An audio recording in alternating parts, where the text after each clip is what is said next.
Join us and unwind with a good book. Welcome to Relaxing Reads. Okay, welcome once again to our monthly book club chat. I'm Anne from the Morning Breeze in New Glasgow. I'm Simone from Breeze Afternoons in Vancouver and Edmonton. And I'm Deb from the Morning Breeze in Halifax. And our latest book is People We Meet on Vacation by New York Times bestselling author Emily Henry. It's about two best friends, 10 summer trips, and one last chance to fall in love. The story unfolds via dual timelines, shifting between the present and flashback vacations, following the main characters, Poppy and Alex, to places like San Francisco, Tuscany, New Orleans, and even Victoria, which I'm sure Simone enjoyed quite a bit. In present day, the two are in Palm Springs, awkwardly figuring out how to take up space together without getting too close, 2 years after their last trip, which was to Croatia, when they ruined everything by getting too close, and they haven't spoken since. So, thoughts on our latest read? Deb, you just finished. What did you think? I did. But you know what? I am a sucker for rom-coms, so I absolutely loved it. Two seemingly pretty different characters that come together in the best kind of way. Poppy's so free-spirited, Alex not so much, but still willing to play along. And I love them together as friends, and I loved how it unfolded, their relationship. What about you, Simone? Same. I just, it took me a little bit to get into it in the beginning because I wasn't sure. When I saw the title, how they say don't judge a book by its cover, I thought it would be about all these interesting characters that they would meet along the way. I just really enjoyed getting to know them and what they were about through the flashbacks and the chapters, and just the whole time wondering, why are they not together? And then it kind of, made sense near the end. But same with Deb. I love myself a good rom-com, and I felt like this was a nice, easy read. It's something you can just pick up, get through it. You don't have to think too hard about it. And I think that's why it was a great one for us to choose over the summer. Yeah, I totally agree. It was a perfect summer read. And I'm a huge fan of When Harry Met Sally. And this is like an updated version of the movie, which many say set the standard for the classic story of friends who fall in love. Now, Emily Henry gets into this in the reading guide, which is provided at the back of the book, which is really neat. And I just wanted to read a part here because I thought it was kind of neat. She said she didn't set out to write an homage to one of her favorite romantic comedies, but obviously this left an indelible mark and planted a seed of ardent appreciation for characters who grate and irritate and infuriate until the moment they suddenly don't, not only because they've changed, but because you've begun to see the full picture of who they are. And I thought that was so neat to read about that because sometimes I flip to the back of the book first. And when I saw this, I'm like, okay, When Harry Met Sally, I can get behind that. So it was fun to read for sure. So let's get right into it. Which vacation of Alex and Poppy's would you most like to take? So Simone, I had mentioned that, of course, they were in British Columbia for one of their trips. So what would you say for yourself when you were reading this? Well, that's the one that did stick out the most to me because during this last year and a half, when we really haven't been able to travel, first of all, I love the book for this reason because it just let you mentally escape to all these places when we really can't be going far right now. But that one did. It was nice because that's something I can foresee doing, and it's close to home. And I love the whole vibe of when they were, just in Tofino and meeting people because I know that it's so chill and relaxed there. So that was definitely a fun one for me. And I also really liked Nashville because that's been on my bucket list for a while. And when they were exploring that and the bars and stuff, it just, that one kind of spoke to me too. What about the other side of that? What would you least want to take as far as those trips are concerned? I don't know if there was one I would say I wouldn't want to do. Maybe it was, Sanibel, when they just were kind of in the rain and describing that. Like, even though that was a beautiful destination, that kind of was like, that's one maybe I'll skip. Because everybody thinks about when you've been to an all-inclusive and the weather is terrible. So I think that would be one that didn't kind of, make me want to go there just because of the weather. I'm with you on that because I'm weather obsessed. Whenever I'm about to go on vacation, I'm on vacation. And then when I'm back home from vacation and the weather's really nice, which happened to me recently, That stressed me out, and they were like, "Oh, it's no big deal. It's raining." That would totally, it would irritate me. But anyway, what about you, Deb? Where would you want to go where they went in the book, and what vacation would you least have wanted to be a part of? Well, I think, Simone, like you, I love, the fact that BC was, one of the highlighted destinations. And I loved that because it was the first of many of their trips, and it kind of started so much for them and their relationship. But also Tuscany, even though they weren't together, they were in different relationships. But something about Tuscany has always been in the back of my mind, and I thought that might be quite interesting, but also Nashville too, because there was a whole lot of fun going on there. And I also love, Simone, as you pointed out, living vicariously through these characters and, people thinking, okay, remember we had a similar situation happen to us while we were vacationing that one time in this city, or something similar to what they might have experienced, or, ooh, yeah, that's something we won't be doing when we eventually get back to those vacations again. I kind of concur with the places that you said, and also I wanted to add New Orleans. That's definitely on my list. I thought that would be so cool to go check out. And any place where they were talking about food, especially and wine, Tuscany, as you mentioned, Deb. Probably the other one I would add for not wanting to go was the Palm Springs one, even though that's where it all kind of comes together at the end. I do not like it when it's too hot. And it felt like I could feel the heat in that area when they were exploring it sort of in the off season, when it was way too hot to be vacationing there. So I would say Palm Springs as well. Although, those trips where everything is out of whack are full of lessons and laughs, just like, what they went through. New Orleans, for sure. When they described what was going on there and Bourbon, I've been there for a friend's long weekend, and fun. It brought me back because their description of everything, the ghost tours, the old homes and the bars back to back and the music on every corner. It was absolutely a flashback for me. So I thought that was well done. And when I picture a place like New Orleans, like you just think about like when they say the sticky floors and stuff. Oh yeah. So I've never been there, but I can picture what it would be like walking through there, with a drink in your hand. Yeah. Oh yeah. With everywhere. Those hurricane drinks. Right. Yes. Well, they were mentioning like pretty much like all the different places they went in sort of the signature items at the various places. It was neat because we haven't been traveling a whole lot, as Simone has said. So it was sort of a way to escape when we can't go too far these days. So that was nice. When they first meet, Alex and Poppy are immediately put off by each other. Have you ever made a friend after a bad first impression? So I put this question out before we get into this conversation today. Did you get a chance to think about it, Simone, and think about a time when that happened to you? I did. And, I think it's just the opposites attract thing, whether it's been, with friendships. I know with me, I'm somebody that needs to feel like I'm liked. I like to be likable. And so I think it might be a trait in this business. I know. But I feel like when I've met somebody who maybe hasn't warmed up to me or enjoyed my company, and I feel like, hey, why don't they like me? And so sometimes I will push harder and be like, I am going to make them fall in love with me. And she is going to be my friend because I like her. But you also see that some people are guarded and they have their reasons, like the character of Alex. Like for him to, he really started to open up around her, but he had this past where he was a certain way. So I think it's just understanding that sometimes you can't just judge a friendship or somebody based on your first couple of interactions, because sometimes, people like us, like you say, in this industry, we're just known to want to talk to people and be friends with everyone, and not everyone's like that. So I learned that a while back, where it's like sometimes not everyone is going to warm up to you right away. They might need some time. I think that's kind of how I feel, that I've had people where there's been some bad first impressions, but if it was somebody I really wanted to be friends with, I kind of worked at it. And what about you, Deb? Oh, yes. And I have to agree, especially with colleagues who've become some of my besties.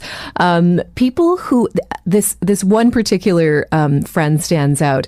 When we first met, I thought, Well, he's very serious and a bit standoffish. And right now, he is one of my best friends. But he turned out just to be shy.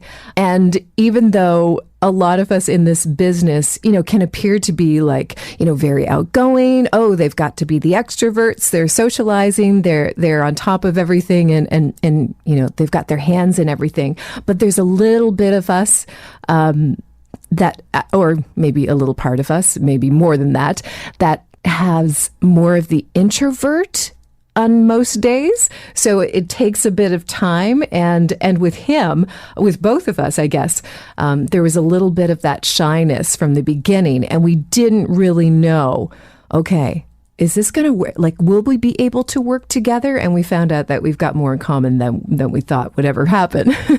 I always like that Oprah used to say we have more in common than we have our differences. So I always try to, when I'm the same as you, Simone, like I'm I'm very aware of, is this person comfortable? Do they like me? Am I like, and my problem is that I talk so much probably that anybody that is quiet feels a little bit standoffish from it. So when I saw this question and when I came across it, because it's in the back of the book actually is one of the questions, I thought, well, it's probably this is the case for somebody else about me, because I'm probably sure I can drive people nuts because I talk so much. And I could very much relate to Poppy because she was probing him with questions and everything. And I'm super nosy, and I do that when I meet people. And sometimes I'm sure it can be a bit daunting when I'm asking 100 questions and everything. But I like to think that usually they come around. And you're just curious. Sure. You're just curious and interested in other people. That's all. Yeah. Interesting to sort of break it down and think about it, and to read about it in the book. So why do you think it takes Poppy and Alex so long to admit their feelings to each other? And it really did. Like, I was wondering, I was like, this has got to happen on one of these trips at some point, and you're going through and they're having lots of fun, but it does take a while for things to finally spark up and happen. So, Simone, let's start with you on this one. I think it's just they didn't want to ruin the friendship. And I feel like, this reminded me of when my husband and I first got together. We were polar opposites. I was in radio broadcasting. He was an electrical engineer. And, we just started hanging out and we became friends for a year. And the whole time, he told me this after, he had liked me. And I kind of liked him too, but he kind of, had this high school sweetheart I thought he was still hung up on. And so we just were friends, and we kind of dated other people in between. But finally, after a year, it didn't take as long as Poppy and Alex, but after a year, we kind of just admitted to each other that we liked each other. And so I think that was it, because we were talking on the phone every night after school and just, hanging out and getting to know each other. But it was that whole line of, do we want to cross this because we're friends? But at the end of the day, the fact that Poppy and Alex were friends for so long surprised me, because you don't often hear that a friendship can last, especially with the opposite sex. That's nice if it happens, but often you do separate because then you get involved in your new worlds and your new partnerships, and you can be friends as couples, but it's so rare to have the friendship go that long. But I just think that's what it was. They were just too afraid to take that leap, because what if it all goes wrong and now you've had these 12 years, like in this book, you've spent with someone, and now it's just gone, right? I was thinking that when Alex had the girlfriend, I can't think of her name right now. Sarah. You just read it Sarah. down. Thank you. Yeah, Sarah. Sarah. Yeah. They were there was one of the trips where they were together, like they were going out, and he still went away without her. Not the Tuscany trip, but one of the other trips. And I thought, well, she's, I don't know how I'd feel about that. That would feel a little bit weird. But anyway, it happened. And still at that point, they were still just friends. And I'm totally with you, Simone. They didn't want to damage their friendship. And I'm sure you concur on that one. Deb, anything to add to why you think it took so long? I think it's just what you've both said, like the friend zone. It's so special. It's a sensitive area. There's a lot to lose. I mean, there could be obviously a lot to gain, like for instance, Simone and, getting into the relationship further and creating a family, which you now have. But you know so much and you really do understand each other so much. And it must be so difficult for Poppy to have seen him with Sarah and thinking, no, she doesn't know you. You know nothing about him. But I've had that happen as well, where I've got a number of male friends, but going out with them for, just to grab a bite to eat or hanging out where they could also be, hanging out with their significant other, it's difficult. It's touchy because there's always the assumption from that third party that isn't necessarily the third party, like, I should be the third party. They're always wondering, even though there's nothing happening. It's very sensitive. Okay, so I'm going to have a spoiler alert here. If you didn't get to the end of the book, stop now. And if you did, this is reminiscent of When Harry Met Sally. They get together at the end. And were you thinking, okay, this is good, they are going to make it? Or were you thinking, maybe not? So, Deb, what about you? What do you think? Do you think they're going to make it after all? I do. Do you know what? Honestly, though, the last few pages, I had a thought for a moment, it's not going to work out. There was still a little uncertainty, but I'm so happy it happened the way it did. And yes, I believe in the romance, so I am believing in Poppy and Alex.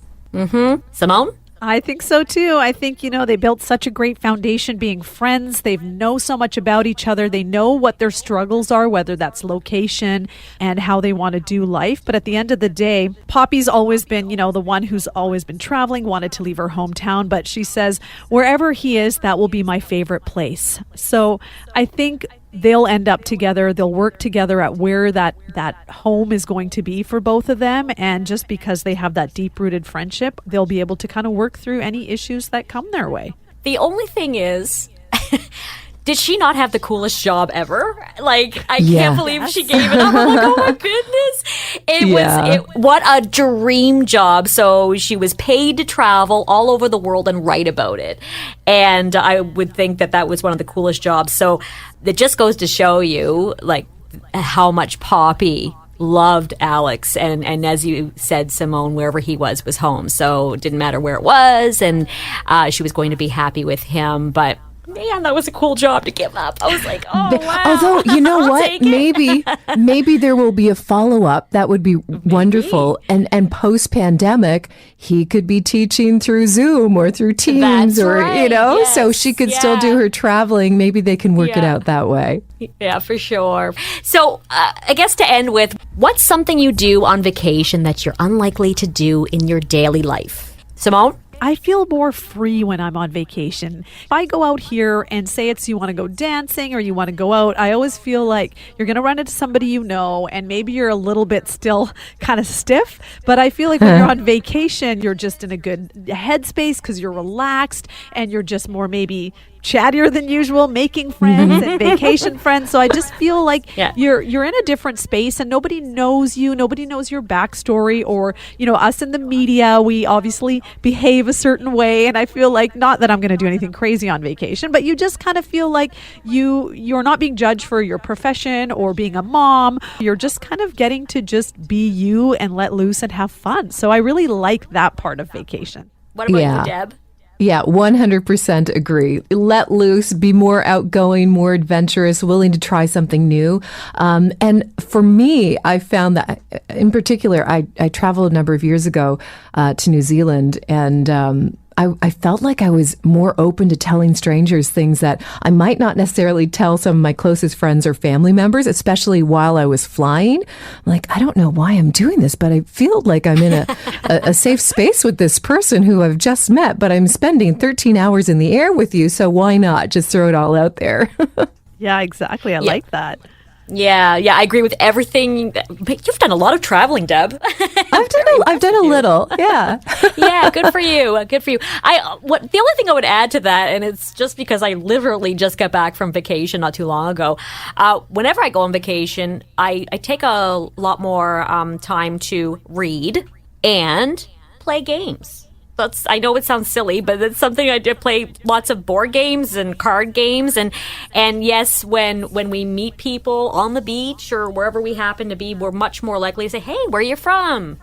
Yeah. What are you checking out while you're here? And all the rest of it. Like, I mean, it's not too often, unless I know somebody, that I go right up to them. Although, well, maybe sometimes I do. Never mind. I'll take it back. So yes, I was very happy to read people we meet on vacation while on vacation on the beach. So it was really fun. Anything you want to add about the book? I think that's just it. It's a nice light read. It'll, let you escape from anything you're kind of living in your day to day. And yeah, it'll make you want to take a vacation whenever you can. But I really enjoyed it. I do too. And I love that, the escapism of it. And it gets you excited, I think. I mean, I highly recommend. I think we all do.